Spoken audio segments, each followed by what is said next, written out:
For nearly 5 decades, Voyager 1 has been traveling farther from Earth than any human-made object in history. Right now, it sits more than 16 billion miles away, deep in the space between the stars.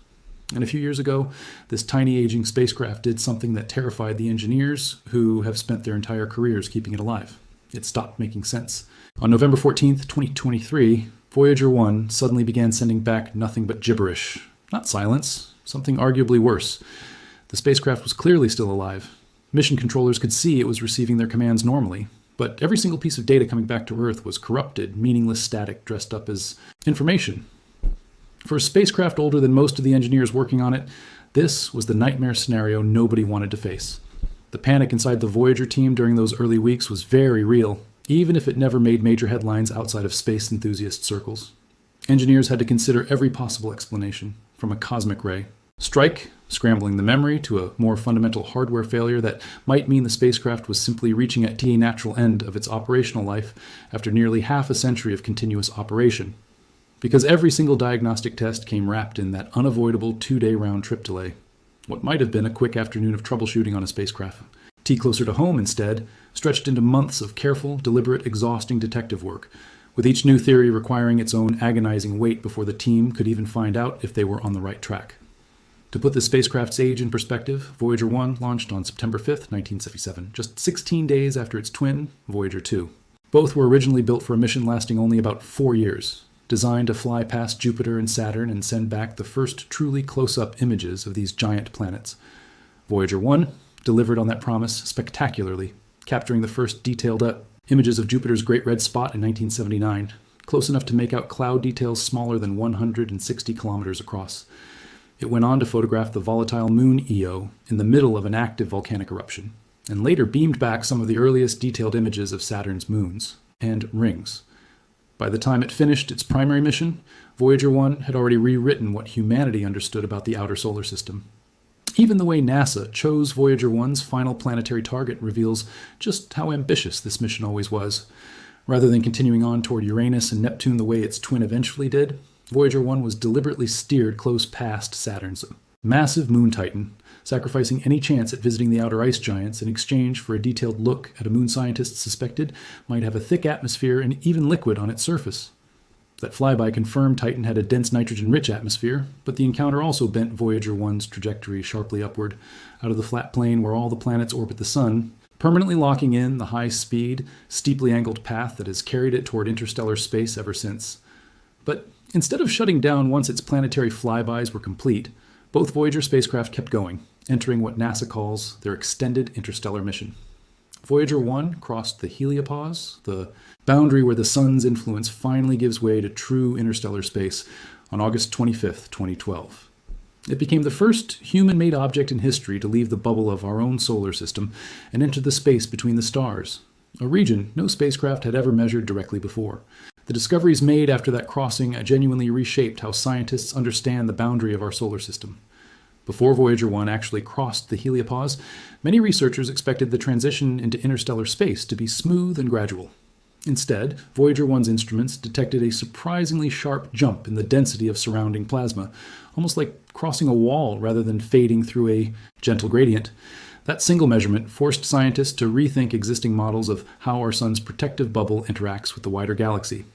Years later, Voyager 1 also detected unexpected pressure waves rippling through interstellar plasma, essentially allowing scientists to measure the density of material between stars using nothing more than vibrations traveling through nearly empty space, a technique nobody had ever been able to use before. To understand how strange the 2023 communication problem actually was, you need to understand just how far away Voyager 1 really is. A radio signal traveling at the speed of light takes over 22 hours just to reach the spacecraft, then another 22 hours for any response to come back. That means every single command sent to Voyager 1 comes within built-in wait of nearly 2 days before engineers even know if it worked. Diagnosing a computer problem under those conditions is like trying to fix a car engine by mailing instructions to a mechanic on the other side of the planet, one letter at a time, and waiting 2 days for each reply. Weeks turned into months. The team at NASA's Jet Propulsion Laboratory worked through the problem piece by piece, testing G theories that could each take days just to confirm or rule out. Finally, in March 2024, they found it.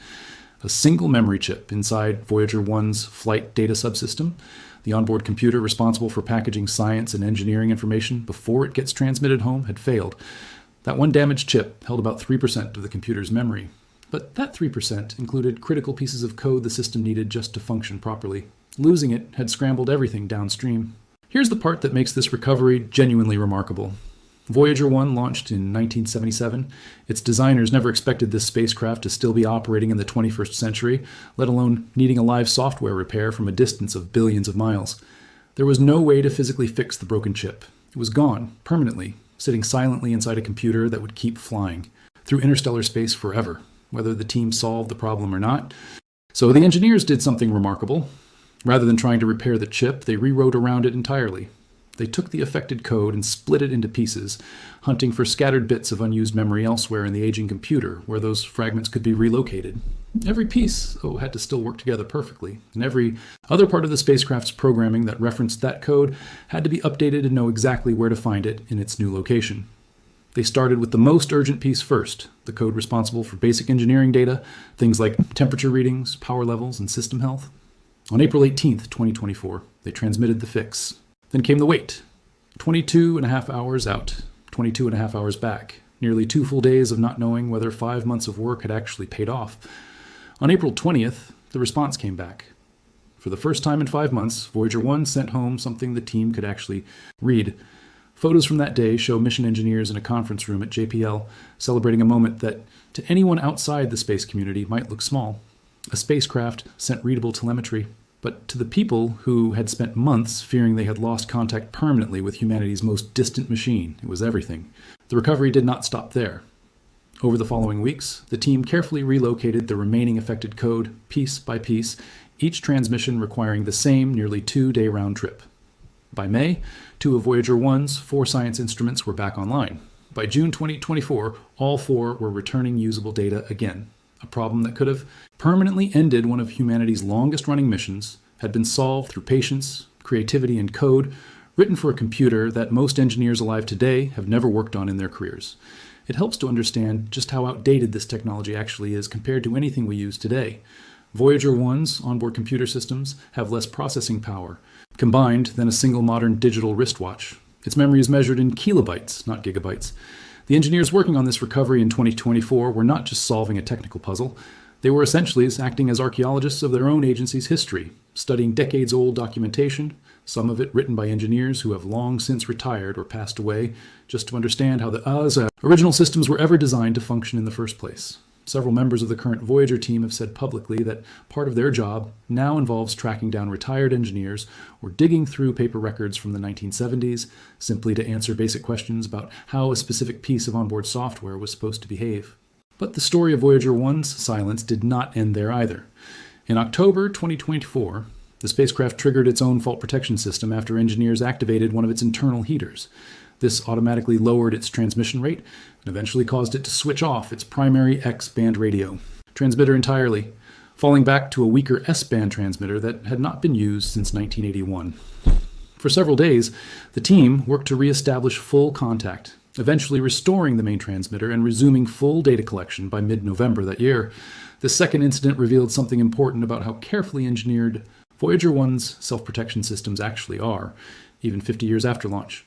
Rather than simply crashing or freezing when something goes wrong, the spacecraft is designed to automatically detect the problem and drop back into a simpler, more stable operating mode, even if that means using a radio system that had been sitting completely dormant for over 4 decades.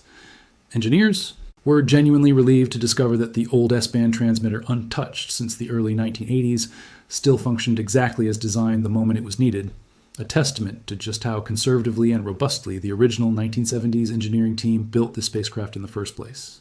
Now, in 2026, Voyager 1 faces a very different kind of challenge, one that no software fix can solve. It's radioisotope. Thermoelectric generators, the nuclear-powered batteries that have kept it running for nearly 50 years, lose about 4 watts of output every single year. That decline is permanent and irreversible. To cope, engineers have been shutting down non-essential systems one at a time for years. Heaters, backup systems. Entire scientific instruments that once helped map the boundary of our solar system are now permanently switched off, not because they broke, but because there simply is not enough power left to run them. As of this year, only two instruments remain active on Voyager 1, the plasma wave subsystem and the magnetometer. These two instruments alone are still managing to send back genuinely valuable data about the strange environment of interstellar space, the region beyond the influence of our sun that Voyager 1 entered back in 2012, becoming the first human-made object ever to leave the solar system's protective bubble. The data rate itself tells its own story about just how much this mission has faded from its glory days. When Voyager 1 was flying past Jupiter in 1979, it could transmit data back to Earth at around 115,000 bits per second, fast enough to send detailed images in a reasonable time.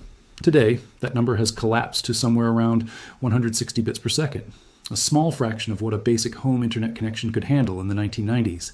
Every scrap of information Voyager 1 sends home now has to be treated as precious, because there simply is not the power or bandwidth left to waste on anything non-essential. There is another milestone coming that puts all of this into perspective. In November 2026, Voyager 1 will cross a distance so vast that its signal will take a full 24 hours to reach Earth in each direction. NASA's own project manager described it simply: if she sends a command Monday morning, the response comes back Wednesday. There is another milestone coming that puts all of this into perspective. In November 2026, Voyager 1 will cross a distance so vast that its signal will take a full 24 hours to reach Earth in each direction. NASA's own project manager described it simply: if she sends a command Monday morning, the response comes back Wednesday morning. Every conversation with this spacecraft is no longer measured in hours, it is measured in days. To reach that one light day marker, Voyager 1 has to be traveling at just over 38,000 miles per hour relative to the Sun, fast enough to cross the entire continental United States in under 5 minutes. Yet it has still taken this spacecraft nearly 50 years of continuous travel at that speed just to put a single day's worth of light between itself and home. That distance keeps growing every single second, and it will keep growing for AS long as the spacecraft continues transmitting, since nothing in deep space exists to slow it down. Eventually, sometime around 2036, even this will end. The Voyager spacecraft will drift beyond the range where the deep space network can still detect their fading signal. When that happens, there will be no more software fixes, no more clever workarounds, no more relocated code. Voyager 1 will simply continue on, silently carrying its golden record of Earth's sounds and images deeper into the galaxy for tens of thousands of years, long after every person who ever worked on this mission is gone. That golden record is worth remembering on its own. Attached to the outside of both Voyager spacecraft is a gold-plated phonograph disc, assembled in 1977 under the direction of astronomer Carl Sagan, containing sounds and images meant to represent life and culture on Earth. Greeting. S in dozens of languages, music from across different cultures and eras, and natural sounds like wind, thunder, and bird song were all etched into that disc, along with instructions for how any future finder might play it back. It was never expected that anyone would find it soon. Voyager 1 is not heading toward any particular star system, and it will take roughly 300 years just to reach the inner edge of the Oort cloud, the distant shell of icy debris marking the outer boundary of our own solar system, and about 30,000 years more to fly beyond it entirely. What makes this story worth telling is not just the technical achievement. Although rescuing a computer from 16 billion miles away, using code written for hardware from the 1970s is genuinely one of the most impressive engineering feats in modern space history. It is the reminder of just how much patience that this kind of exploration actually requires. A problem that would take minutes to diagnose in a lab on Earth took months to solve, not because the engineers were slow, but because every single test came wrapped in a 2-day wait they simply had to accept. And D, unlike almost every other engineering challenge on Earth, there was no option to simply build a replacement, ship out a new part, or send a technician to take a closer look. Every decision had to work perfectly on the very first try, transmitted across a gap so vast that even light itself needed the better part of a day just to make the trip. This kind of patience extends to the entire culture surrounding the Voyager mission today. Many of the engineers currently keeping these spacecraft alive were not even born when Voyager 1 launched in 1977. They inherited a machine built by a previous generation, using technology most of them only studied in history books, and they have had to become fluent in an entirely different era of engineering just to keep it functioning. There is something almost poetic about that. A 50-year-old spacecraft kept alive today by people who were never meant to be its original caretakers, still pushing outward long after the world that built it has moved on to entirely different technology. It is also worth understanding why these casualty numbers translate into such a severe long-term problem, in the sense of resource planning rather than combat. Power on Voyager 1 cannot be replenished the way a battery can be recharged on Earth. The plutonium powering its generators decays at a fixed, unchangeable rate, and every watt lost is gone permanently. NASA's engineering teams have had to make increasingly difficult decisions about which systems matter most, weighing scientific value against survival, and each shutdown decision is effectively permanent, since there is no way to send a technician 16 billion miles to flip a switch back on. Every choice made today is a choice made for the rest of the mission's life, however long that turns out to be. Voyager 1 was never designed to still be flying today. It was built for a 4-year mission to Jupiter and Saturn. Instead, it has been sending humanity information for nearly 50 years, surviving computer failures, dwindling power, and distances so vast that our fastest form of communication, light itself, takes an entire day just to say hello. Few machines humans have ever built have earned the kind of quiet respect this spacecraft commands, not through flashy design or overwhelming power, but through sheer stubborn endurance across a distance and a length of time nothing else has managed to match. If stories like this about humanity's most distant machines fascinate you, hit like on this video and subscribe, because Voyager 1 still has more chapters left to write before its long silence finally begins. For now, somewhere out past the edge of our solar system's influence, an aging spacecraft, built before most of us were born, continues drifting outward, running on a fraction of its original power, still faithfully sending back whatever it can. For as long as it possibly can, carrying humanity's voice into a darkness it will travel through long after every one of us is gone. And somewhere in a quiet office at the Jet Propulsion Laboratory, a small, dedicated team keeps listening, keeps waiting through those 2-day silences, and keeps finding ways to squeeze a few more years of conversation out of a machine that was only ever supposed to last 4.